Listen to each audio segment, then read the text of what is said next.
The views and opinions expressed on this program are those of the participants and do not reflect the views of BronxNet or the program underwriters.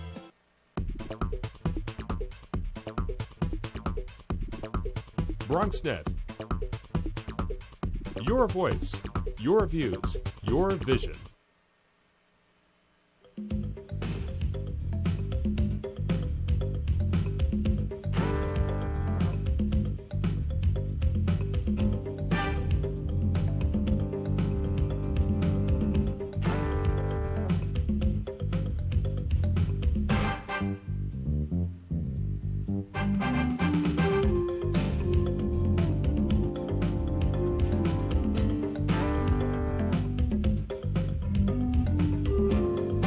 Good evening and welcome to BronxTalk, the Bronx's flagship television talk show. The phones are open tonight, so don't hesitate to join the dialogue by calling 718-960-7241. You can also email comments to us at bronxtalk@hotmail.com, and we'll read those on the air during a future edition of our program. Well, last week, Mayor Michael Bloomberg chose Hearst publisher Kathy Black to replace Joel Klein as Chancellor of New York's public schools. Though Ms. Black still needs to be approved by the State Department of Education, her appointment has touched off a vigorous debate on whether a chancellor needs to have a background in education. Ms. Black does not. Also, some have questioned the process the mayor used to make his choice. So tonight, we have a couple of education experts to talk about the chancellor of the New York City Public Schools and other education issues. Please join me in welcoming the education reporter in the New York Daily News' Bronx Bureau, Rob Scavo. Good evening, Rob. Thank you for having me. I appreciate it. And also the Bronx Borough President's appointee on the panel for education policy, known as PEP, Monica Major. Good evening. Thank you for joining us. Thank you. Well, a lot to talk about, really, and this has been a major topic of conversation in the Bronx and in the city. So, Rob, let's start with you. Is this the right choice for chancellor? Do we need somebody with an educational background? Well, I think that's sort of the big debate that's raging in the Bronx and citywide right now. If you look at it from the Department of Education standpoint, and also from the mayor's standpoint, yes, Kathy Black is the right choice. Mayor Bloomberg has said that Kathy Black is a great, excellent manager, that she's run a huge multi-million-dollar corporation with a huge staff. So in the mayor's eyes, yes, Kathy Black is the perfect person to run the Department of Education, which is $21 billion budget, I believe, and over close to 140,000 teachers and staff. Not to mention the 1 million children. Exactly, and the 1.1 million children that New York City schools educate. But if you take a look at sort of what a lot of people are saying, what parents are saying, what educators are saying, what school principals and administrators are saying, no, how could you have someone run the biggest school system in the country and have absolutely no idea how to instructionally lead a classroom, sort of know what kind of curriculum any school uses, or how to manage a classroom for that matter.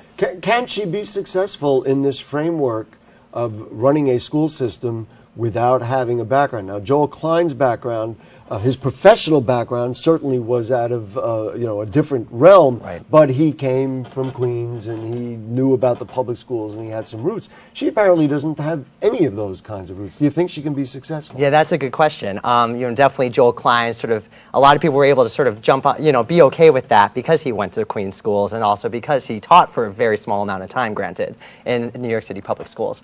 But with Kathy Black, sort of a lot of people are so shocked because she has absolutely no ties to the public education system in New York City or elsewhere. So whether she is the best choice, perhaps Mayor Bloomberg, honestly, I think that he's really pushing the envelope when it comes to this situation because definitely we're at a time when education is a hot topic in the news and a hot topic in everyone's minds in New York. It is really pushing the envelope in terms of really choosing a person that makes a lot of people feel uncomfortable, especially if they've been in education for a long time. So without even evaluating whether you think she will do good or not good, you think it's a public relations problem because the part of the process must include engaging parents, teachers, and everybody involved in the school system, and you think this might work in the opposite direction? I definitely think so. I mean, I think that it is a time where value-added scores on teachers are, sort of being debated in court. It's a time when the teachers' union contract is up in the air. It is not. It is sort of a lot of teachers I've been talking to and a lot of principals I've been talking to say that it is sort of a poke in the eye having a person appointed chancellor when she has absolutely no education experience. Ms. Major, your point of view. I disagree, because I think the process we have now is mayoral control, and he definitely has the authority to choose who he wants to choose. And I say I disagree is because this process was put in place by the legislature. So he does get to choose who he will put on the table, what name he puts on the table. He is not mandated to have an engaging process, and we've seen historically he hasn't, and we prefer he would, but he hasn't. So will she be effective? I think that's time will tell. That's up to her management style. But in terms of the process, and this is what mayoral control does. So he didn't have to consult with the public. There are a couple of issues that you raised. Number one is Rob right, though, that by doing it this way, even though there was no compulsion to do so, by doing it this way, he may alienate large groups of people who really need to be engaged in the process? Absolutely. Absolutely. Okay. Historically, even Joel Klein has alienated the parents and the community. This has been a long-standing way of doing business with the community, is that we make the decisions and the community is on the outside of that decision. Is it right? Absolutely not. Okay. We have always asked to be at the table when these decisions are made. So you're acknowledging that by rule he was able to do it, but you're saying it's not the best thing. Then the other thing that this raises, which I did mention at the outset, Ms. Black is not officially the chancellor yet. Right. She needs to go through the State Department of Education, and they need to ratify it. Isn't this exactly what the rules were written to prevent? In other words, they gave Joel Klein a waiver the last time. Would you urge the State Department of Ed to say, you know what, we ought to draw the line here and say no, because after all, why have the rules if we're going to break them? Well, the rule is that we prefer, and the law says that she should have an education background. But the rule also says that the superintendent of the state, the commissioner, gets to choose. So in both ways, the rules are working.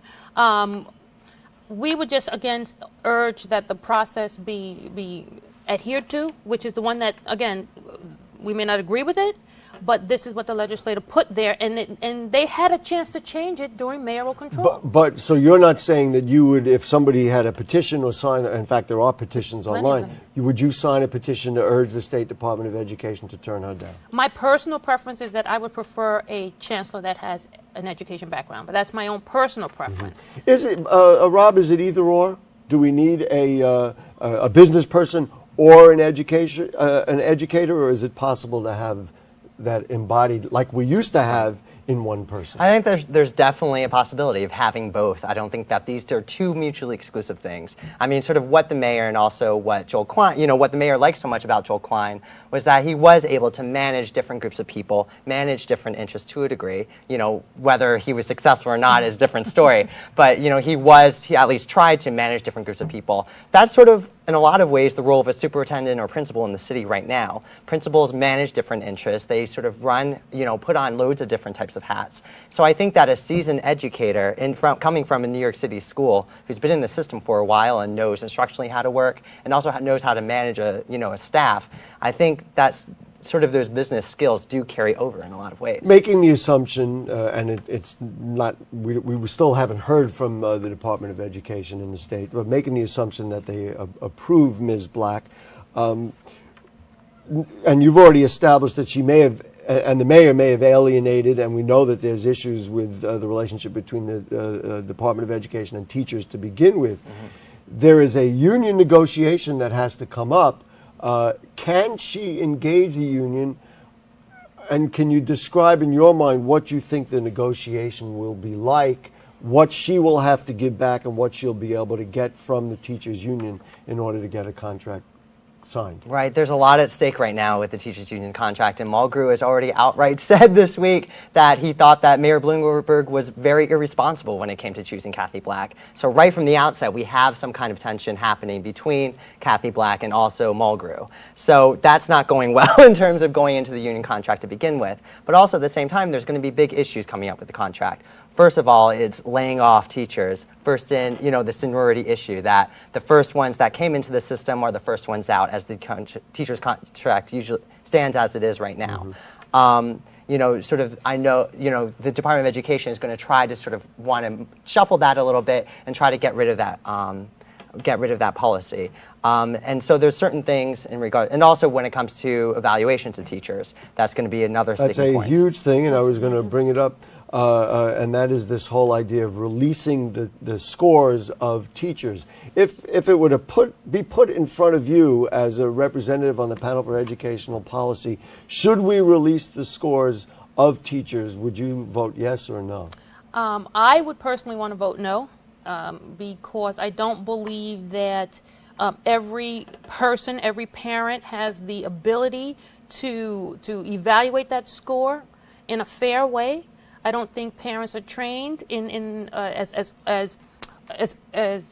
principal would be, who help and put that sort of record together for the principal, for the teacher. I don't think all parents can review that data accordingly. So I would have a problem with a parent looking at that and making a judgment against it. Among the many things that involved in the legacy that Mr. Klein leaves behind is this idea of evaluation, and that there are schools, and you talked about closing schools before, and there's a whole series of issues.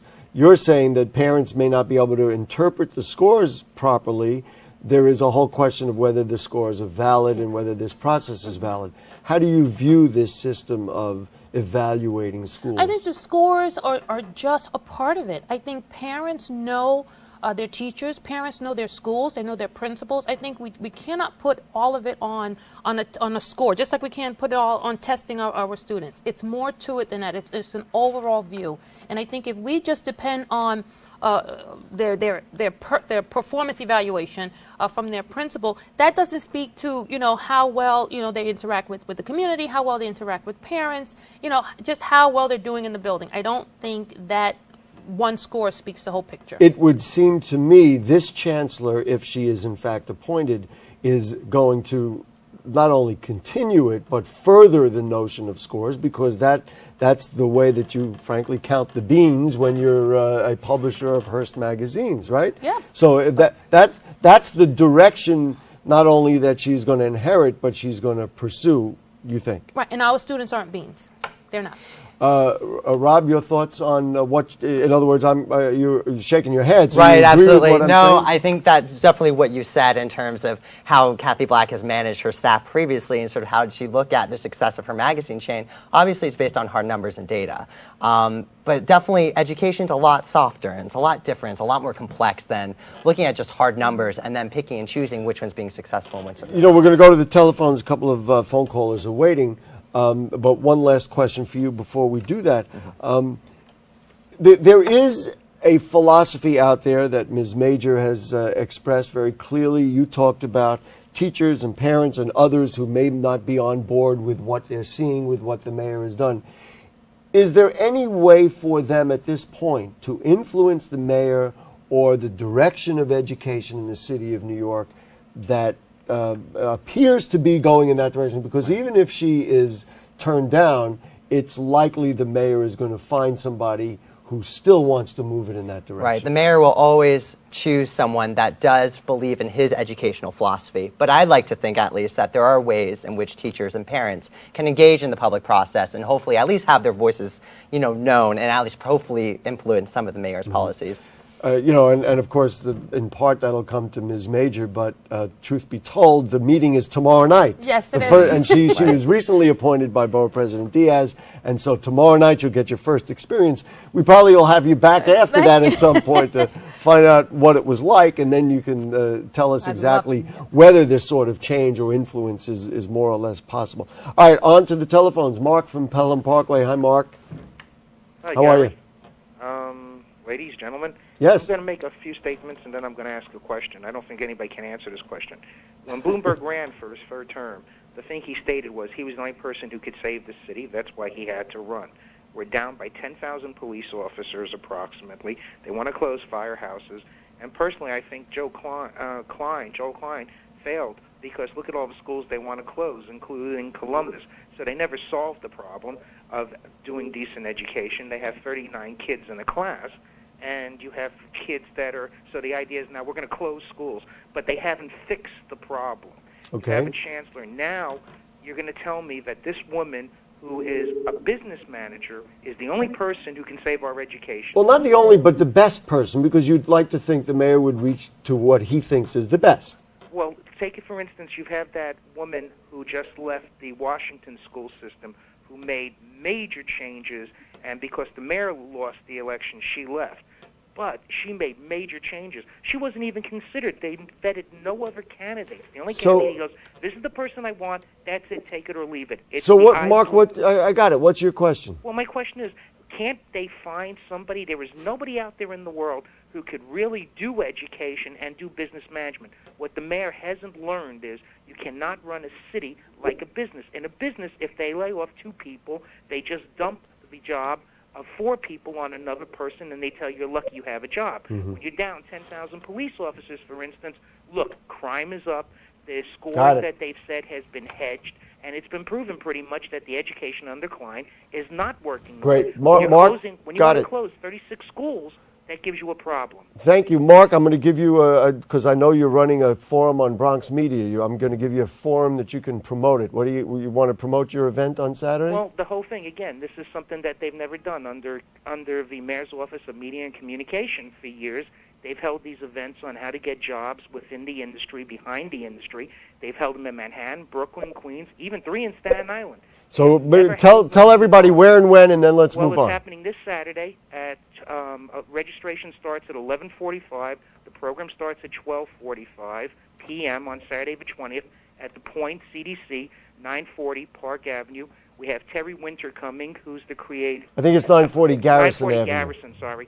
We have Terry Winter coming, who is a 4-time Emmy Award winner for The Sopranos. Mark, I don't have time for you to go through all the guests, but is there a phone number for anybody who wants more information? Oh, God, I got to remove off the top of my head. All right, don't worry about it. 718-542-4113. It's the Point CDC. They can look all right, got it. I didn't expect this guy. Mark, thank you very much. I was going to be part of that, but I got called away for something else. So I guess, in a way, it's a rhetorical question. Is it possible to find somebody who embodies both? I think we all probably would agree it is possible. Sure. You could have the head of a large university, somebody who is a former head of a school system in another urban city, etc. Bob, from where are you from tonight, Bob? You're from the Bronx News? You're from Riverdale? Where are you from? That doesn't sound like Bob. Hello, Gary. Hi, Bob. Go ahead. What do you got?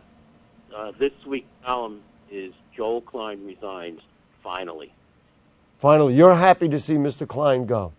Well, having been on the Chancellor's Crown Advisory Council when Joel Klein came in as Chancellor, Gary, I can say that he was a puppet of Mayor Bloomberg who could not answer any of our questions on education.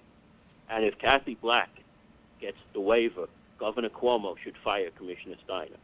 Now, here's my question to Ms. Major. Borough President Diaz has said Bronx school children have been shortchanged too long. Bronx school districts 7, 9, 10, and 12 were districts in need of improvement when Klein came in 8 years ago, and 8 years later, they still are districts in need of improvement. What are you going to do when you ask Ms. Black, if she does get the waiver, how she will improve Bronx schools, these low-performing Bronx schools? And Bob, it's a fantastic... I'll have to get back to you. Got it. Let's start with you, Ms. Major, because you will be sitting there. You will be sitting there with a vote on the panel for educational policy. What is it that Bronx schools specifically need that you can advocate for once you're downtown? Well, for me, specifically, we need to first look at the number, because data does speak. So I want to look at the numbers in 7, 9, and 12 and see how many ELLs we have in there, how many IEPs, what services are the students actually getting now, and where do we fall short? They're at that level at AYP because they have AYP is failure to make progress. Okay. So that in a average nutshell. year progress or performance. And that's what it is. So we need to look at how or why or what is happening that those schools or those districts have not made the necessary progress. Not that it's a failing district overall and that they don't have successful schools inside the district. It's that overall there's a certain percentage that students need to move forward. The hardest to reach students need to move forward, and those districts may not have done that. So we need to go back and see where they are now and what do we need. I think, as always, and I always say, to anyone who asks, is that I just don't want to say what the problem is. I think we need to come to the table with solutions, and for Bronx students, we need to come to the table with solutions, not just identifying the problem. Do you think that somebody, and just look from a different perspective, if you're at a business meeting and you bring a list of problems to somebody who is the CEO of that company, and you say, look, in order for this to happen in the way of education, we need fewer seats in a classroom, we need, whether it be more equipment, we need to back off testing, or whatever it is. Do you think that a person with a business background with a desire to work with you can get this done? Or does it have to be somebody with an educational background? I think it's just someone who can listen, and that's one of the things that we hope is going to happen going forward. It doesn't matter to us who the chancellor is, that you're going to listen to what the needs are for the students in the Bronx. Mm-hmm. And it doesn't matter to us whether the chancellor is Ms. Black or someone else, but right. necessarily we need to know just what are you going to do for the students in the Bronx. Of course, going back to the original statement that Rob Scabo made, and the idea is that maybe the mayor and the chancellor, or the potential chancellor, has already alienated some people along the way, so that task might be more difficult. On the other hand, if she eventually does get the job and takes over, and she does listen, well, then maybe you'll get a chance to have some input. Rob, I want to bring up another aspect of what Joel Klein has been given credit for, and that's the idea of small schools.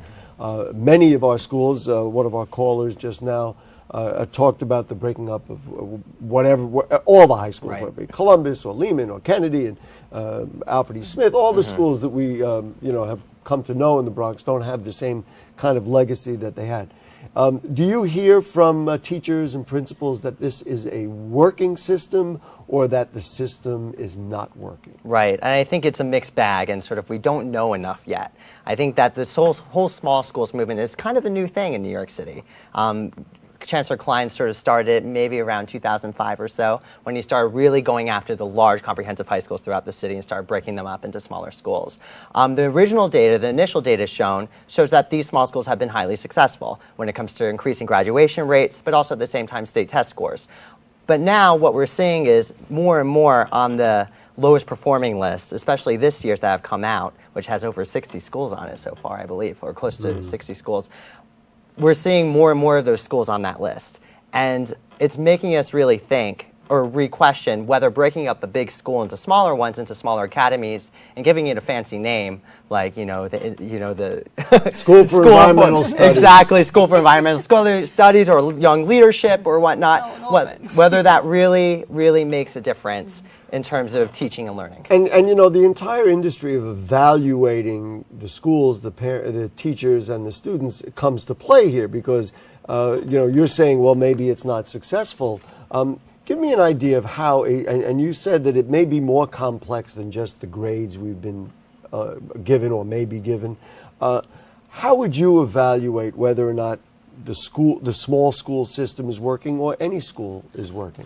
In terms of the small school, I hear from parents they're not working. They're not working. Why do they say because that? they do not have the level of services that our students need. Such as? It's very difficult by economies of scale, I would say, for ELLs, for our students who have special needs, that the smaller schools, you have to now, you have a list, you still have that same amount of money, but you have to spread it out for a lot of services, and it's difficult. It's hard for a small school to deliver the wide range of services that were available in a comprehensive high school. Absolutely. Whether it be counseling, whether it be daycare or whatever, there were many complex issues involved. Even something as simple as a high school guidance counselor for students who are getting ready for college. Sometimes they're sharing one in the same building. That's the other issue. The co-location of these many small schools and buildings. You have to talk to students, and students say it's not all good. There's sometimes that sort of undercurrent, sort of rivalry, and it doesn't make for a comfortable learning environment. Would you recommend a case-by-case basis, or would you recommend a philosophical bent on how we approach small schools? A case-by-case basis. So that each school needs to be evaluated. We're just about to the end. give me your what you'd like to see happen here. Would you like to see Kathy Black appointed? If she is appointed, what would you like to see? I would like to see is better Bronx schools. I don't care who it is. Well, that's something we all are going to agree on, including our viewers. Exactly. And that's something that I've been fighting for in the last 4 years, as again in my own District 11, and I think we just need to stick with that. I think the borough president has been clear that we're going forward with one Bronx. I think if we stay focused on that and we start to bring those pieces back together, I think we go back to the basics. I really do believe we have to look at the basics. We don't such as such as really what is happening. Let's really go in and not just give this nice platitude of those A's that are now C's. So all of that now needs to be revamped and relooked at realistically and truthfully this time. Monica Major, thank you so much for joining us tonight. Rob Scabo will give you the final word. Give me a prediction. What do you think is going to happen? You think that's the toughest question? Oh, that's a hard one. The State Department of Education is going to ratify her appointment? I think that definitely. You think they will? I definitely think they will. Just because it is, because of mayoral control and the way that legislation was set up, definitely the commissioner will ratify, give Kathy Black that waiver, and she will become the next chancellor. Will the people who oppose her appointment be surprised and pleasantly surprised that she will come down and do things like communicating with people like Monica Major? Or do you think it will continue the kind of tension that has been evident in some circles? I think that everyone is going to keep their ears open and going to listen to Kathy Black and sort of give her a chance to communicate with parents and teachers and the union. But I think that a lot of people are not necessarily hopeful that she will, just based on the mayor's relatively private search. Rob, we know we can read you on Tuesdays. Are you in the paper on other days, or it's mostly on Tuesdays in the Bronx section? Mostly on Tuesdays in the Bronx section, and once in a while you'll see me in the main paper. I'll make. All right, when you break something big. How about a Bronx school? Gets an A+ and all the students graduate. That's what I'm hoping. That's what I can't wait Rob for that Scabo and Monica Major, thank you. And folks, if you have further comments or questions on anything you heard on tonight's show or anything going on in the Bronx, then email them to us at BronxTalk@hotmail.com, and we'll read those on the air during a future edition of our program. Now, archives of our program are available at bronxnet.org. You click Bronx Talk on the right-hand navigation bar. A lot of good shows coming up. Next Monday, the 47th anniversary of the assassination of JFK, and we'll commemorate the moment with a different sort of show. Two historians will join us to talk about JFK, the Bronx, and the presidency in general. Should be a real interesting show.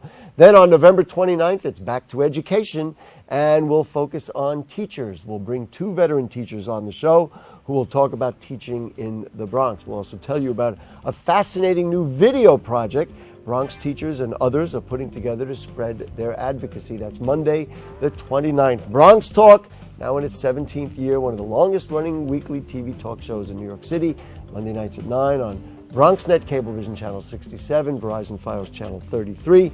Special thanks, of course, to producer Jane Folloro. Our director is Dina Valentin tonight, and also our cast of thousands up in the booth. And to you, thank you, and good night.